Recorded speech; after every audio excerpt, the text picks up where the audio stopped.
अब जो ये समागम चल रहा है ये किस उपलक्ष्य में है, आज समापन होने जा रहा है, ये इसी बात का निर्णय देता है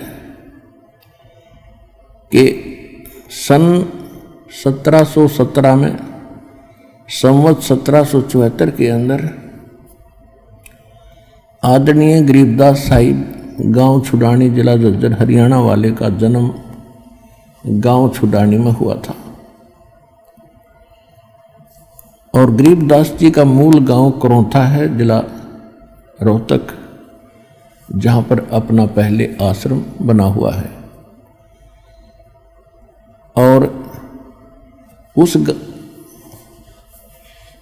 और गरीबदास जी के जो नानके थे वो गांव छुडानी में थे। गरीबदास जी के कोई मामा नहीं था, यानी उनकी माता जी के कोई भाई नहीं थे। और जमीन बहुत घनी थी, लगभग 1300-1400 एकड़ जमीन थी। वारिस कोई नहीं था, इसलिए गरीबदास जी के पूज्य पिताजी को वहां पर घर जमाई के रूप में उनके नाना जी ने रखा था। छुडानी के अंदर भी 12 वर्ष के उपरांत गरीबदास जी का जन्म गांव छुडानी में ही हुआ। जब वो 10 वर्ष के हुए तो परमात्मा स्वयं जो लीला वो करते ही करते हैं, उनके विधान में लिखा हुआ है, वेदों में प्रमाण है।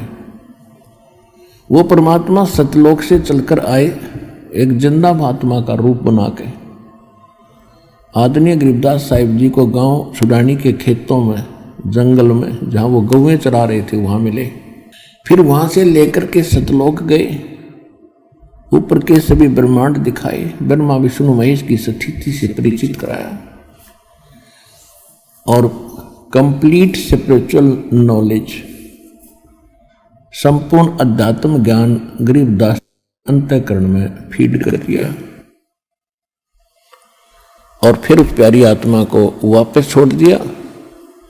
पीछे से मृत जानकर गरीबदास जी के शव को चिता पे रख दिया था। अग्नि लगाने से कुछ क्षण पहले ही गरीबदास जी खड़े हो गए और ये अमृतवाणी बोलने लगे, जिसके आधार से दास आपको ये अमृत ज्ञान सुना रहा है। सबसे पहले तो हम इस चीज से भ्रमित कर दिए गए थे कि कबीर साहब जो है एक दानक थे, जुलाहा थे,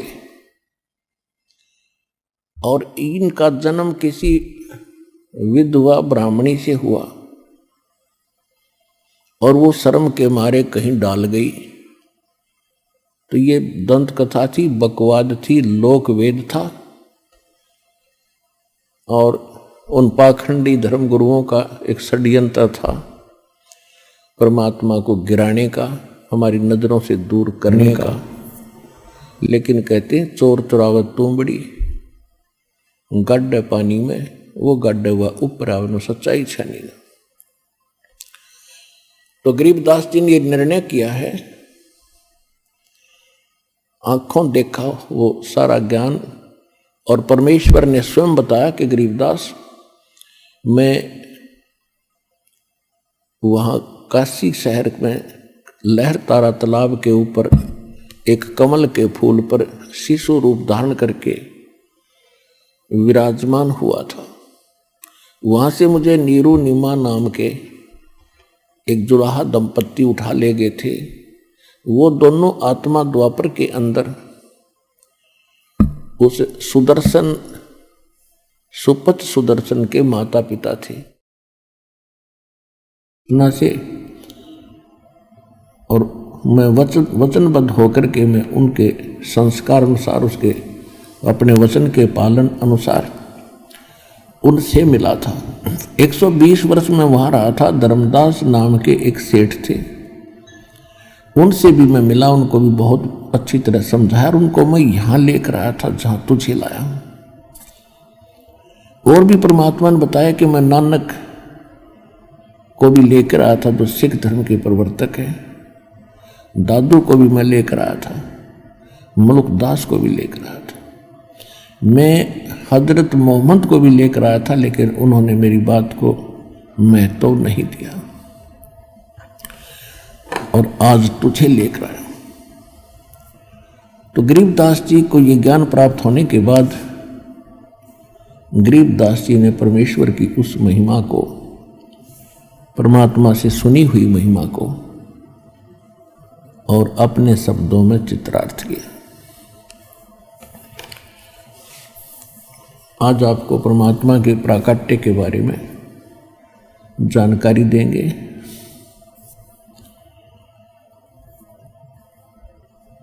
परमेश्वर की लीला में लिखा हुआ है कि वो चारों युगों में आते हैं और परमात्मा स्वयं भी बताते हैं कि सतयुग में सत सुकृत कह टेरा, त्रेता नाम मुनिंदर मेरा, द्वापर में करुणा में कहाया, कलयुग नाम कबीर दराया। कि सतयुग में सत्सुकृत नाम से मैं प्रसिद्ध था। एक ब्राह्मण दंपत्ति मुझे उठाकर ले गए थे, मैं कमल के फूल पर आकर विराजमान हुआ था। परमात्मा एक लीला ऐसी करते हैं प्रत्येक युग में, और धीरे धीरे बड़ा होकर के वही क्रियाएं करते हैं जिस कुल में उनको ले जाया जाता है। सतयुग और त्रेता में परमात्मा ऋषि कहलाए थे, क्योंकि ब्राह्मण वर्ग उनको उठा कर ले गया था। द्वापर में परमात्मा को एक वाल्मीकि परिवार उठा कर ले गया था, तो उस समय वो वाल्मीकि कहलाए थे। और अब इस कलयुग के अंदर उनको एक जुलाहा दंपत्ति उठा के ले गया था, और जिस कारण से वो धानक और जुलाहा कहलाए। परमात्मा कहते हैं वैसे मेरी कोई जाति नहीं, मैं सबका सृजनहार हूँ, फिर भी हमने जैसा भी अपना रंग रखा है हम उसको उसी से संबोधित करते हैं। अब लाल चाहे कहीं पर भी रखा हो, लाल तो लाल ही रहेगा। उच्च आत्मा चाहे किसी वर्ण में उत्पन्न होते हैं, उसमें कोई अंतर नहीं आता, और ये तो परम आत्मा है। तो उन जो उद्देश्य लेकर वो आते हैं, फिर अपना वो कार्य शुरू करते हैं। कलयुग के अंदर सन 1398 संवत 1455 ज्येष्ठ सुदी पूर्णमासी को ब्रह्म मुहूर्त के अंदर परमात्मा अपने निध स्थान अमरलोक से, सतलोक से चलकर आए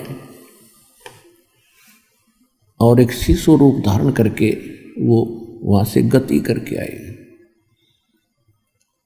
काशी बनारस शहर के बाहर एक लहर तारा नामक तालाब है, वो आज भी सुरक्षित रखा हुआ है कबीर पंथियों के द्वारा। अब उसकी केवल नाम निशान सा तो है, लेकिन पहले वाला सरोवर नहीं है। चारों तरफ उसमें आबादी भी बन गई है, फिर भी एक अवशेष शेष है। ये दास कई बार अपने भक्तों को पहले लेकर गए, 2-3 बार देखा, इसलिए दिखाया था कि आने वाले समय में जैसे भाई बहन बहुत ज़्यादा संख्या में होंगे तो वो भक्त गवाही देंगे कि हम देख कर आए हैं। तो इतना ही काफ़ी होता है। इन तीर्थों पे घूमने की से कोई लाभ नहीं होता, केवल उस सच्चाई से परिचित होना मात्र होता है कि सचमुच यहाँ ऐसी घटना घटी थी। इतना ही काम है इनका। फिर इन पर चक्कर लगाना या कोई ना लगाना, इनका कोई यूज नहीं होता। तो कहने का भाव ये है कि वो परमात्मा उस लहर तारा तालाब में कमल के फूल के ऊपर आकर विराजमान हुए, शिशु रूप धारण करके। जब परमेश्वर ऊपर से आ रहे थे तो उसके प्रत्यक्ष दृष्टा एक अष्टानंद नाम के ऋषि उसी सरोवर पर, उस सरोवर पर वो साधना किया करते थे। प्रतिदिन सुबह सुबह जाते थे, शांत स्थान पर स्वच्छ जल में स्नान करते थे, और उसके अंदर वो सरोवर कैसे बनता था? गंगा दरिया का पानी, जल जब गंगा खूब फुल स्वयं पर वर्षा के दिनों में भरकर चलती थी तो गऊ घाटों के अंदर से ओवरफ्लो होकर और वो तालाब रूप में बन जाता था। फिर सारा वर्ष उसका बहुत निर्मल जल रहता था। तो उस स्थान पर आसपास खूब पेड़ पौधे उगे हुए थे, जंगल था। उस एकांत स्थान पर अष्टानंद प्रतिदिन स्नान करने और अपनी साधना करने जाते थे। जब अष्टानंद जी साधना करने की चेष्टा कर रहे थे, उसी समय आकाश से उसको एक प्रकाश पुंज आता दिखाई दिया, जैसे तारा सा टूटा करता है। अष्टानंद ने देखा ध्यान से, वो नूर, वो प्रकाश इतना तेज था, अष्टानंद जी की आंखें उसको सहन नहीं कर सकी, आंखें बंद हो गई। बंद आंखें हुई तो उसने देखा कोई बालक है। एक बालक का चित्र दिखा, नवजात शिशु का। उसने पुनः आंख खोली, तब तक वो प्रकाश लहरतारा तालाब के एक कोने में सिमट चुका था और फिर से अंधेरा छा गया था। सूर्य उदय होने से लगभग 1.5 घंटा पहले की ये घटना है। रामानंद वो अष्टानंद जी के सामने वो बच्चे का चित्र बार बार घूम रहा है। जैसे हम सूर्य की ओर देखते हैं, हमारी चरम दृष्टि उसको सहन नहीं कर पाती, फिर हम आंखें बंद कर लेते हैं या साइड में करते हैं, तो सूर्य का वो प्रकाश रहित प्रतिबिंब, वो आकार हमें साफ दिखाई देता रहता है और कुछ देर के बाद वो समाप्त हो जाता है। ठीक इसी प्रकार अष्टानंद जी के साथ हुई। उसके सामने वो बच्चे का चित्र घूमता ही रहा, आंखों के सामने ऐसे लगा रहा। उसने सोचा, आज ये क्या देखा मैंने, ये तो बहुत ही अद्भुत हो गया, आश्चर्य की बात है, ये है क्या। तो वो तो उठकर चल पड़ा, क्योंकि वह स्वामी रामानंद जी के शिष्य थे। स्वामी रामानंद जी उस समय काशी बनारस में 1 नंबर के विद्वान प्रसिद्ध थे, वेद, गीता और पुराणों के। और उन्होंने 1400 ऋषि बना रखे थे जो उसके ज्ञान का प्रचार आगे आगे जाकर किया करते थे। उनमें से एक अष्टानंद जी भी थे। स्वामी रामानंद जी केवल ब्राह्मणों को ही दीक्षा दिया करते थे और उन्हीं को भक्ति का अधिकारी बताते थे। अन्य किसी जाति वर्ण के व्यक्ति को वो दीक्षा नहीं देते थे। वैसे कोई संकट निवारण की कोई गलबात पूछने जाते थे तो उसको थोड़ा वो समाधान दूर से बता देते थे। विशेषकर शूद्रों से तो वो बहुत दूर रहते थे। तो अष्टानंद जी ने जब अपने गुरुदेव स्वामी रामानंद जी ब्राह्मण को जाकर बताया और सारी घटना का वृत्तांत सुनाया, अब स्वामी रामानंद जी को जैसा ज्ञान था उस आधार से कहा कि बेटा, ऊपर के लोकों से अवतार आते हैं और उस समय ऐसे ही लक्षण उनके होते हैं। एक तारा सा टूटता है और फिर आके किसी माँ के गर्भ में वो जन्म लेंगे, फिर अपनी लीला करेंगे जो उनको निर्धारित होती है।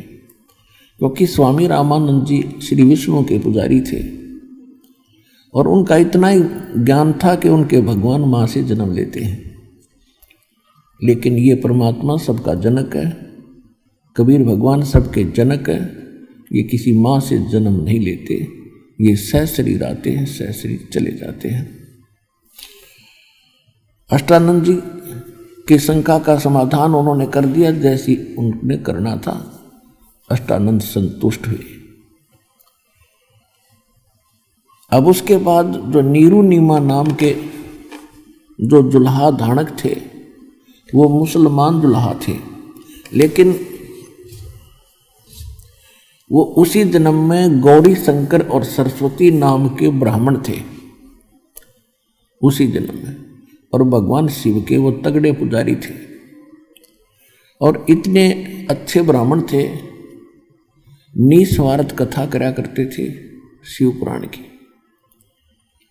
निस्वार्थ कथा सुनाया करते थे, और जो दक्षिणा उनके पास आ जाती थी उससे अपना निर्वाह भी करते थे, शेष बचे हुए को भंडारा में लगा दिया करते थे। ऐसे नेक वृत्ति के थे, ऐसा अच्छा स्वभाव और दान धर्मी व्यक्ति थे, जिस कारण से उनकी प्रशंसा और उनका प्रचार भी रामानंद जी के समांतर ही चल रहा था। रामानंद जी वैष्णो पुजारी थे विष्णु जी के, और वो गौरी शंकर जी भगवान शंकर के पुजारी थे, उपासक थे, प्रचारक थे। अब संख्या में वैष्णो अधिक थे ब्राह्मण, और वो इस गौरी शंकर से द्वेष रखते थे, क्योंकि उनको ये डर बना हुआ था कि इसका प्रचार घना बढ़ गया, तुम्हारी रोजी रोटी समाप्त हो जाएगी। और इसका आभास उस समय के मुसलमानों को भी था, हो गया कि कोई भी अधिकतर हिंदू वर्ग के लोग इनसे प्रसन्न नहीं है। लोग मीन ये गुरु लोग, क्योंकि हमारे को आज तक आपस में लड़ा के मारने वाले ये गुरु लोग ही रहे हैं, और इन्हीं पर हम विश्वास करके कहीं भी जाकर लठ बजाने को तैयार हो जाते थे। उनकी सारी झूठी को जबरदस्ती मुसलमान बना दिया बलपूर्वक, अपना जूठा पानी जल उनके सारे घर में छिड़क दिया, उनके मुंह में डाल दिया बाय फोर्स।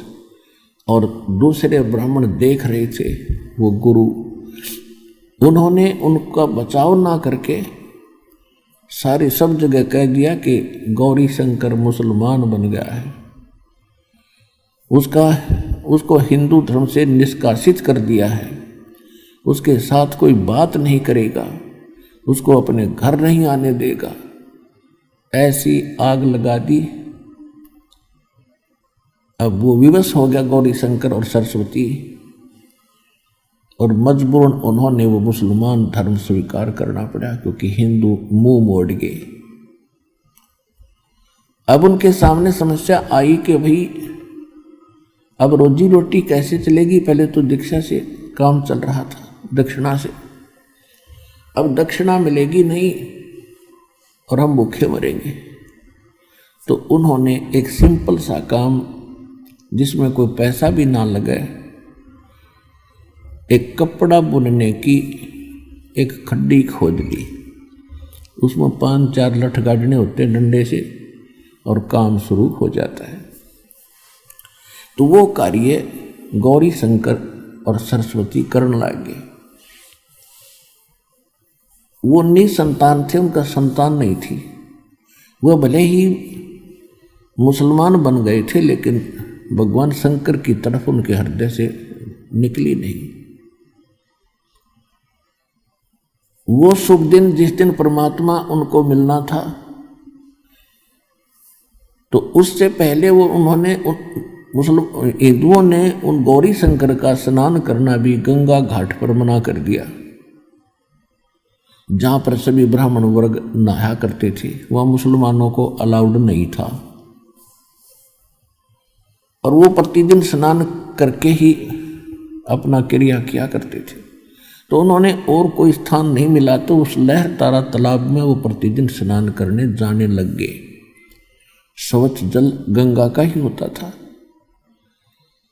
वो उस दिन भी, वो जिस दिन परमात्मा का मिलन हुआ, उस दिन भी वो आत्माएं उसी समय स्नान के लिए वहां पहुंचे थे। अब नीरू और नीमा के कोई संतान नहीं थी, और पुण्यात्माओं, आप इस परमात्मा के स्पिरिचुअल यानी अध्यात्म ज्ञान से आपको जानकारी होगी कि हम लोक वेद के आधार से हम क्या माना करते थे और वास्तविकता